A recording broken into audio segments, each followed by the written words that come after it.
السلام علیکم ورحمۃ اللہ وبرکاتہ۔ الحمد للہ رب العالمین والعاقبۃ للمتقین والصلاة والسلام علی سید الانبیاء والمرسلین وعلی آلہ وصحبہ اجمعین، اما بعد۔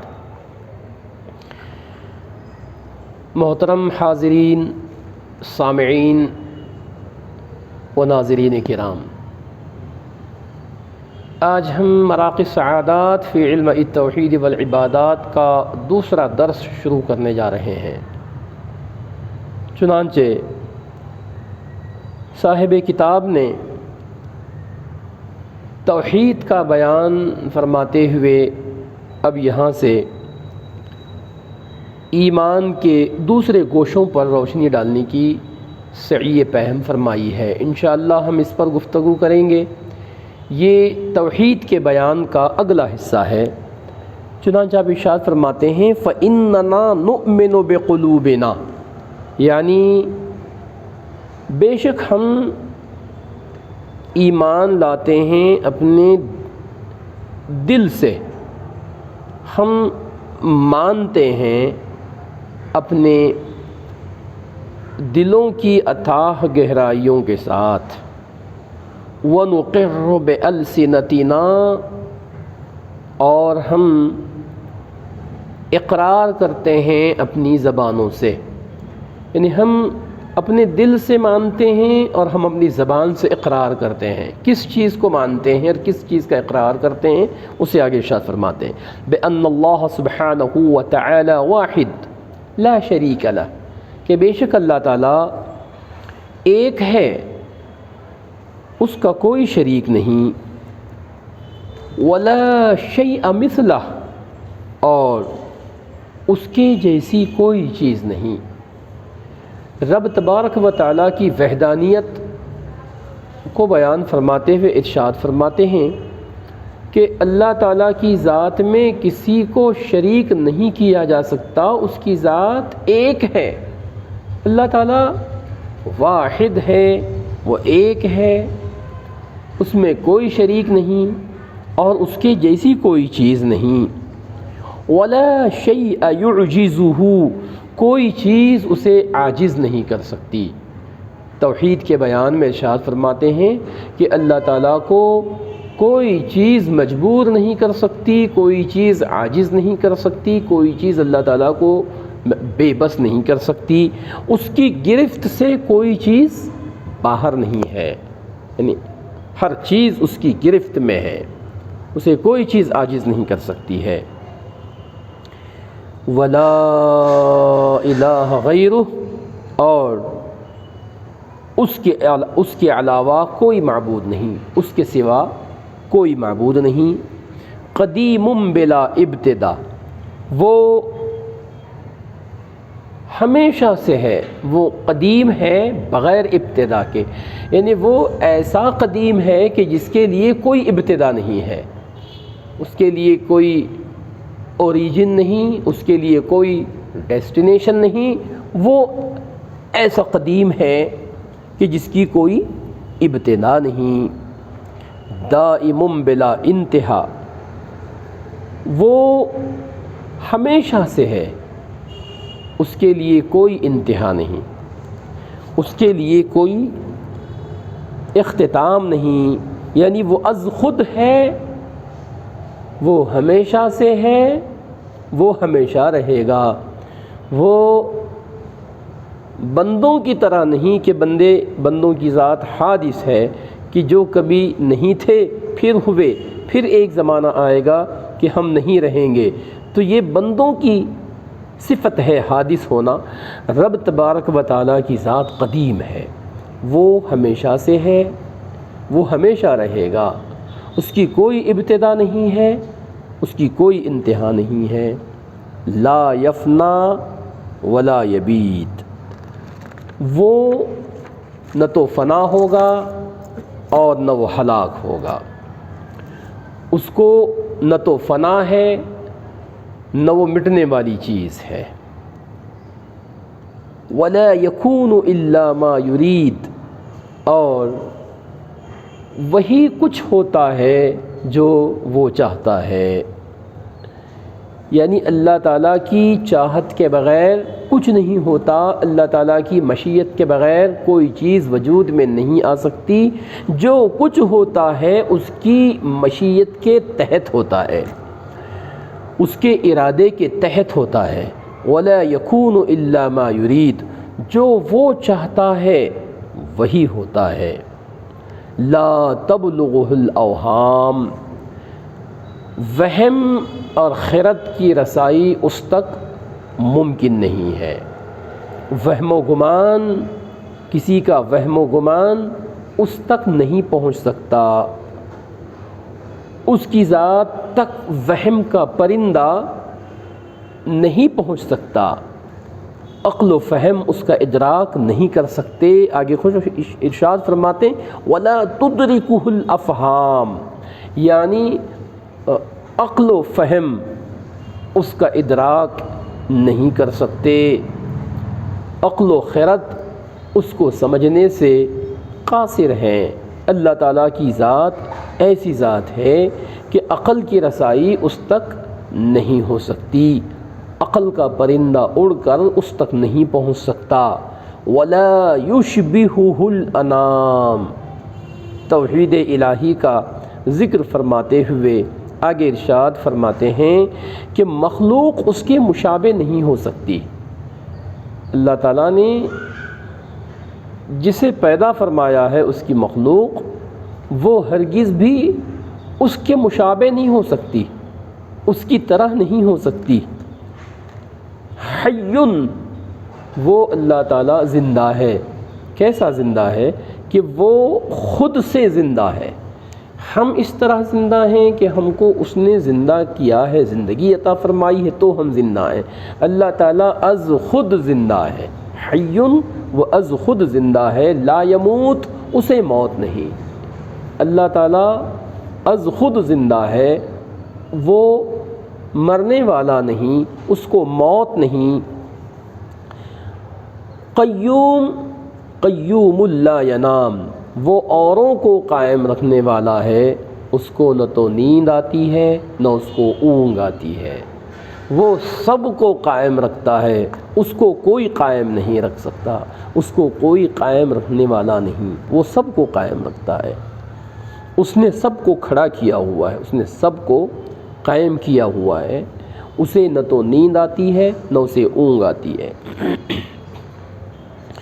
سمیع بصیر، وہ سنتا دیکھتا ہے، وہ سننے والا ہے، دیکھنے والا ہے، بندوں کے ہر کام دیکھتا ہے، بندوں کی ہر بات سنتا ہے، مخلوق کی ہر چیز دیکھتا ہے، مخلوق کی ہر آواز کو سنتا ہے۔ متکلم بکلام ازلی، وہ کلام ازلی کے ساتھ تکلم فرماتا ہے، اس کا کلام ازلی کلام ہے، تو وہ جب تکلم فرماتا ہے تو وہ ازلی کلام کے ساتھ تکلم فرماتا ہے، یعنی وہ ہمیشہ سے ہے، اس کا کلام بھی ہمیشہ سے ہے، اس کی ذات بھی قدیم ہے، اس کے صفات بھی قدیم ہیں، وہ بذات خود قائم ہے، وہ قائم بذاتی ہی ہے، وہ اس کو کسی نے قائم نہیں کیا، وہ خود سے قائم ہے، وہ بذات خود قائم ہے۔ قائم بذاتہ، وہ از خود قائم ہے۔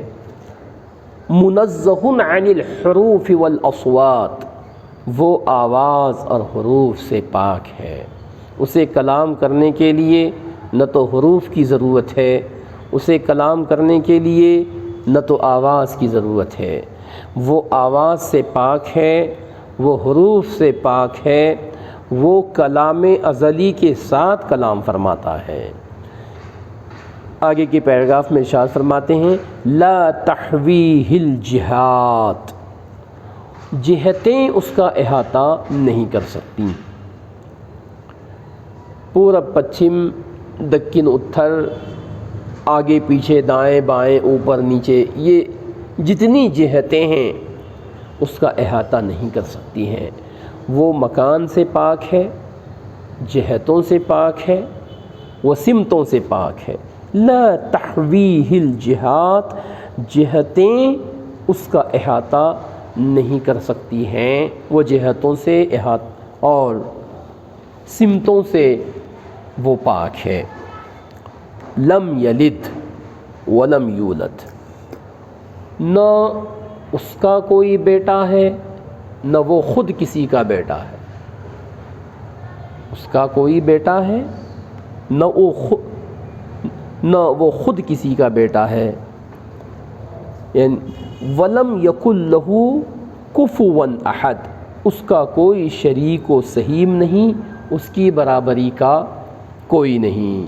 ازلی الصفات، اس کے صفات ازلی ہیں، وہ ازلی الصفات ہے، وہ ازلی صفتوں کا مالک ہے، یعنی اس کی صفتیں جس طرح اس کی ذات قدیم ہے اس کے تمام صفتیں بھی قدیم ہیں، وہ ازل سے ہیں، وہ ابد تک رہے گا، تو اس کی صفتیں بھی ازل سے ہیں، ابد تک رہیں گی، تو وہ ازلی الصفات ہے۔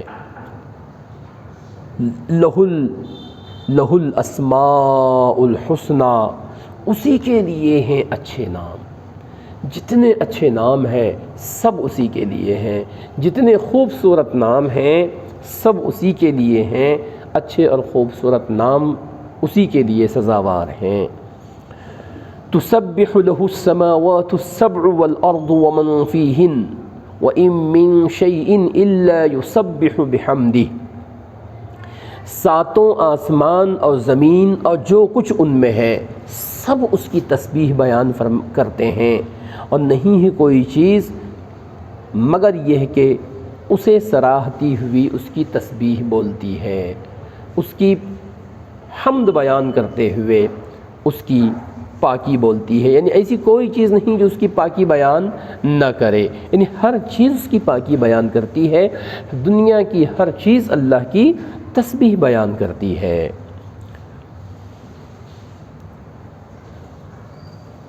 وَإِن مِّن شَيْءٍ إِلَّا يُسَبِّحُ بِحَمْدِهِ تک حضرت مصنف نے اپنی گفتگو کا یہاں سلسلہ مکمل کیا۔ آگے ارشاد فرماتے ہیں نحمدہ علی نعمہ المترادفات، ہم اس کی گوناگون نعمتوں پر حمد و ثنا کرتے ہیں، ہم اس کی نعمتوں کے اوپر اس کی تعریف کرتے ہیں، اسے سراہتے ہیں، ہم اس کی نعمتوں کا شکر ادا کرتے ہیں اور ہم اس کی پاکی بولتے ہیں، اس کی تعریف کرتے ہیں۔ فَإِنَّهُ خَالِقٌ بِلَا حَاجَةٍ، وہ پیدا کرنے کی ایسی صفت کا مالک ہے کہ جس میں کسی کے احتیاج کی ضرورت نہیں، وہ بغیر کسی احتیاج کے پیدا کرنے والا ہے، بغیر کسی کی مدد لیے ہوئے پیدا کرنے کی صلاحیت رکھتا ہے۔ وہ خالق بلا حاجت، وہ کسی کا محتاج ہوئے بغیر پیدا کرنے والا ہے۔ رازق بلا کلفت، وہ رزق دینے والا ہے بغیر کسی تکلیف کے۔ اللہ تعالیٰ کو رزق دینے میں کسی کے سہارے کی یا کسی کے مدد کی ضرورت نہیں، یا کسی مشقت کا وہ اٹھانے کی، کسی مشقت اور تکلیف اٹھانا اس کے لیے یہ نہیں ہے کہ وہ کسی کو رزق دینے میں اسے تکلیف اٹھانی پڑے۔ رازق بلا کلفت، وہ بغیر تکلیف کے رزق دینے والا ہے۔ ممیت بلا مخافت، وہ بغیر کسی ڈر خوف کے موت دینے والا ہے، یعنی ایسا نہیں ہے کہ موت دیتے وقت اللہ تعالیٰ کسی سے ڈرتا ہو یا کسی سے خوف کھاتا ہو، نہیں، رب تبارک و تعالیٰ ممیت بلا مخافت ہے، یعنی وہ بغیر کسی سے ڈرے ہوئے کسی کو موت دینے والا ہے۔ وہ جسے بھی موت دیتا ہے بغیر ڈر کے، بغیر خوف کے موت دیتا ہے۔ باعث بلا مشقت، ایک مرتبہ موت دینے کے بعد وہ دوبارہ زندہ کرنے پر قادر ہے، وہ بغیر کسی مشقت کے، بغیر کسی تکلیف کے دوبارہ زندہ کرنے پر قادر ہے۔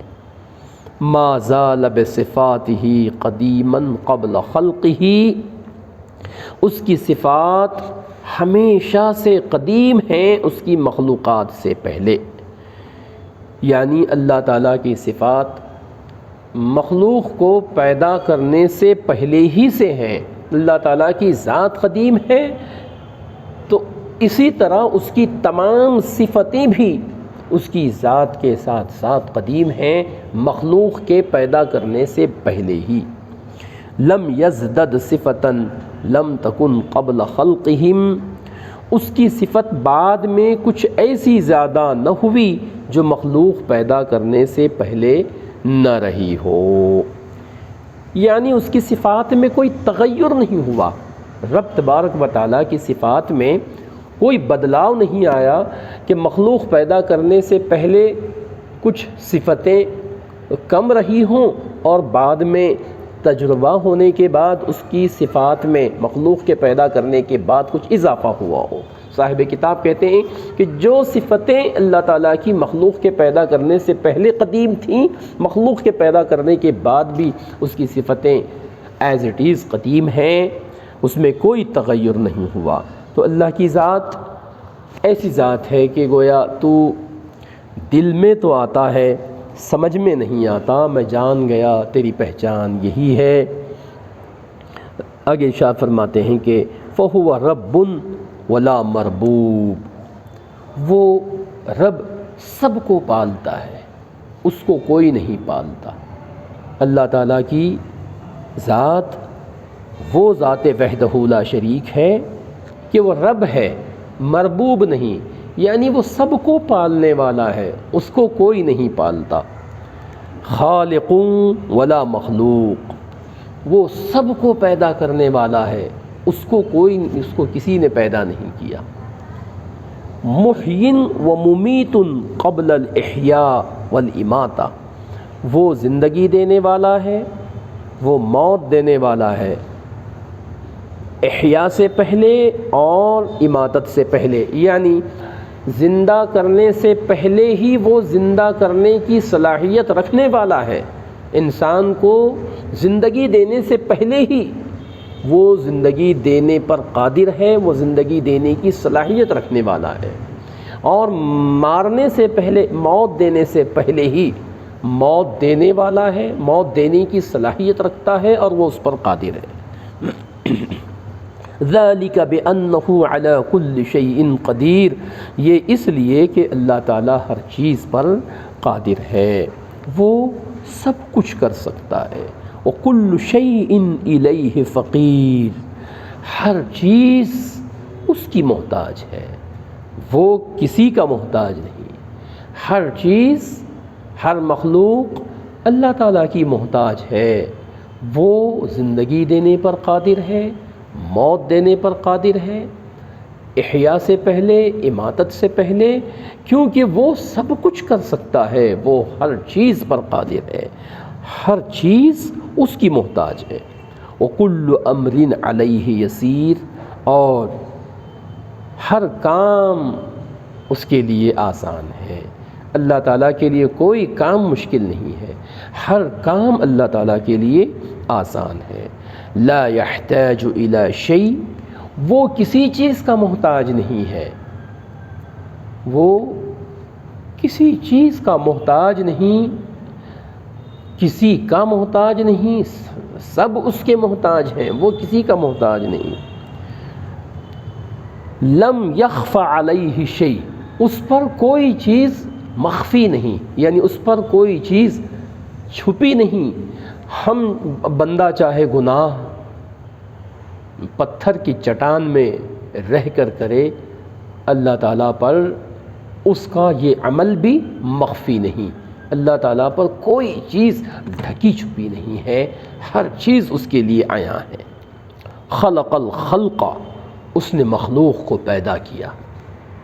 وقدر الآجال والارزاق، اس نے موتوں کو اور رزقوں کو متعین فرمایا۔ بندوں کی موتیں، مخلوق کی موتیں اللہ تعالیٰ نے مقدر فرمائی ہیں، اور ایسی موت کہ جو مقدر فرمائی، جو وقت مقدر فرمایا، جو وقت متعین فرمایا، وہ موت ٹھیک اس وقت پر بندے کو آ کر رہے گی کہ لا یستقدمون ساعۃ ولا یستأخرون، ایک ساعت کے لیے بھی نہ بندے کی موت مؤخر ہو سکتی ہے نہ مقدم ہو سکتی ہے۔ والارزاق، اور رزق متعین فرمایا، بندوں کو کتنا رزق دیا جانا ہے یہ طے شدہ ہے، اللہ تعالیٰ نے اسے متعین فرمایا ہے۔ وعلم ما هم عاملون قبل خلق الکائنات، مخلوق کو پیدا کرنے سے پہلے ہی اللہ تعالیٰ کو معلوم تھا کہ مخلوق پیدا کرنے کے بعد کیا عمل کرنے والی ہے، بندے پیدا ہونے کے بعد کیا کرنے والے ہیں، اللہ تعالیٰ کو پیدا کرنے سے پہلے ہی معلوم ہے۔ وَأَمَرَ بِطَاعَتِهِ، اللہ تعالیٰ نے اپنی بندگی کا حکم دیا، وَنَهَىٰ عَن مَّعْصِيَتِهِ، اور اپنی نافرمانی سے منع کیا۔ رب تبارک و تعالیٰ نے جس چیز کا حکم دیا بندوں کے لیے ضروری ہے کہ وہ تابعداری کرتے ہوئے اس چیز کو بجا لائے، اور جس چیز سے رب نے منع کیا بندوں کے لیے یہ ضروری ہے کہ ان چیزوں سے اپنے آپ کو بچائے رکھے۔ اللہ تبارک و تعالی آپ کو، ہم کو، سبھی کو اس کتاب کی سمجھ عطا فرمائے، اور صاحب کتاب کے اس توحید کے بیان پر، اللہ تعالیٰ کی وحدانیت پر کامل ایمان رکھنے کی اللہ تعالیٰ ہمیں توفیق عطا فرمائے۔ وآخر دعوانا ان الحمد للہ رب العالمین۔